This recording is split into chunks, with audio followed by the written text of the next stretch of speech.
বিসমিল্লাহির রহমানির রহিম। আসসালামু আলাইকুম। আমি মোহাম্মদ শফিক নাসিরউদ্দিন অন্তর। স্বাগতম জানাই অন্তর্স ম্যাথ একাডেমিতে। আজকে আমরা শিখব শতকরা হিসাব। আজকে আমরা এমনভাবে শতকরা শিখব যাতে আর কোনো দিন ভুল হয় না, ইনশাল্লাহ একবারেই মনে থাকবে। তো আমরা প্রথমেই জেনে নিব শতকরা মানে কি। প্রথমেই আমরা জেনে নিব শতকরা মানে কি। শতকরা মানে প্রতি 100 এর হিসাব। আমি আবারও বলছি, শতকরা মানে প্রতি 100 এর হিসাব। যেমন 25% মানে 100 এর মধ্যে 25। আমি আবারও বলছি, 25% মানে 100 এর মধ্যে 25।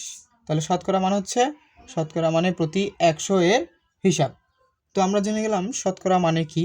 এবার আমরা জানব শতকরার সূত্র। তো শতকরা সূত্রটা হচ্ছে শতকরা হার সমান অংশ গুণ 100 ভাগ মোট পরিমাণ। তো আমরা জেনে গেলাম শতকরা এর সূত্র।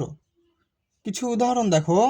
যখন কোনো সংখ্যার 25%, 50%, 75% লাগে, মনে রাখবে 50% মানে অর্ধেক, 25% মানে 4 ভাগের 1 ভাগ, 75% মানে 4 ভাগের 3 ভাগ। আমি আবারও উদাহরণটা বলে দিচ্ছি। যখন কোনো সংখ্যার 25%, 50%, 75% লাগে, মনে রাখবে 50% মানে অর্ধেক, 25% মানে 4 ভাগের 1 ভাগ, 75% মানে 4 ভাগের 3 ভাগ। এখন কিছু উদাহরণ দেখা যাক। 50 টাকার মধ্যে 10 টাকা লাভ কত হবে? সূত্র অনুযায়ী এখানে শতকরা লাভ সমান অংশ হচ্ছে 10 গুণ 100, সূত্রের 100 ভাগ 50।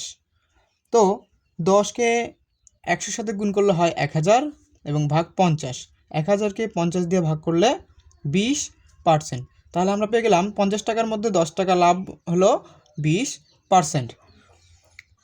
তোমাদের জন্য একটি প্রশ্ন। একজন ছাত্র 80 নম্বর পায়, মোট 200 নম্বর, তাহলে ছাত্রটি শতকরা কত নম্বর পাবে? দ্রুত কমেন্ট করে জানাও বন্ধুরা। আজকের মতো এই পর্যন্তই। আশা করি তোমরা সব কিছু বুঝতে পেরেছো শতকরা হিসাবটা কিভাবে করতে হয়।